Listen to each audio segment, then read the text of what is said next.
ಎಲ್ಲರೂ ಹೇಗಿದ್ದೀರಾ? ಚೆನ್ನಾಗಿದ್ದೀರಾ? ನಾವು ಕೂಡ ಸೂಪರ್ ಆಗಿದ್ದೀವಿ. ನಾವಿವತ್ತು ಹಲಸಿನಕಾಯಿ ಚಿಪ್ಸ್ ಮಾಡುವ ಅಂತೇಳಿ ರಾಶಿ ಹಲಸಿನಕಾಯಿನೆಲ್ಲ ಹೆಚ್ಚಿಕೊಂಡು ತೋಟದಲ್ಲೇ ಆ ಸೊಳೆಯನ್ನು ತಕ್ಕೊಂಡು ಬಂದಿದ್ದೀವಿ. ಅಜ್ಜಿ ಇಲ್ಲಿ ಎಲ್ಲ ಸೊಳೆಯನ್ನು ತೆಗಿತಾ ಇದ್ದಾರೆ. ಹಾಗೆ ನಾನು ಕೂಡ ಸುಮಾರು ಇಷ್ಟು ಹಲಸಿನಕಾಯಿನ ಹೆಚ್ಚಿದೆ. ಇನ್ನೊಬ್ಬರು ಪಾರ್ಟ್ನರ್ ಇದ್ದಾರೆ, ಅವರು ಹಾಯ್ ಅನ್ನೋದಿಲ್ಲ.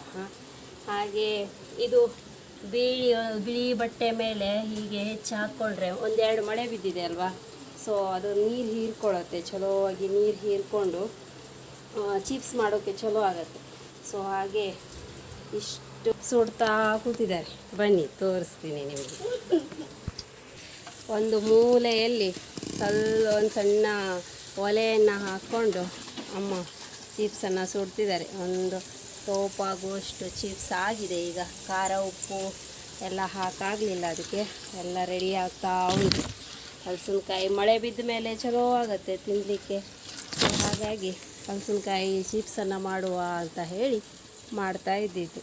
ನೀವು ಹಲಸಿನಕಾಯಿ ಚಿಪ್ಸನ್ನು ಮಾಡಿ ತಿಂದಿದ್ದಿದ್ರೆ, ಹಾಗೆ ಟೇಸ್ಟೇ ಗೊತ್ತಿದ್ದರೆ ಕಮೆಂಟ್ ಮಾಡಿ, ಹಾಗೆ ಶೇರನ್ನು ಮಾಡಿ. ಮಲೆನಾಡು ಯೂಟ್ಯೂಬ್ ಚಾನಲನ್ನು ಕೂಡ ಸಬ್ಸ್ಕ್ರೈಬ್ ಮಾಡಿ. ಇನ್ನಷ್ಟು ಇದೇ ರೀತಿಯಾಗಿರುವಂಥ ಹಳ್ಳಿಯ ವಾತಾವರಣದ ವೀಡಿಯೋಸ್ಗಳನ್ನು ನನ್ನ ಯೂಟ್ಯೂಬ್ ಚಾನಲಲ್ಲಿ ನೋಡ್ತಾ ಇರಿ. ನೋಡಿ, ಇದು ಸುಟ್ಕೊಂಡು ಇದಕ್ಕಂತೂ ಸುಟ್ಟಿದೇ ಇರ್ತದೆ.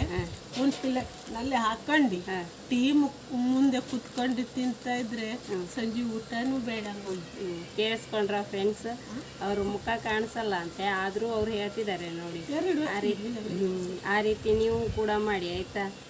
ಟಿ ವಿ ಮುಂದೆ ಜೋರಂತ ಮಳೆ ಬೀಳಬೇಕಾದ್ರೆ ಈ ರೀತಿ ಹಲಸಿನಕಾಯಿ ಚಿಪ್ಸು ಮಾರ್ಕೆಟಿಂದ ಬೇಕಾದ್ರೆ ತೊಗೊಂಡೋಗಿ ಇಟ್ಕೊಂಡು ಚಹಾ ಮಾಡಿಕೊಂಡು ಬ್ಲ್ಯಾಕ್ ಟೀ ಮಾಡ್ಕೊಳ್ಳಿ, ಇನ್ನೂ ಟೇಸ್ಟ್ ಆಗುತ್ತೆ.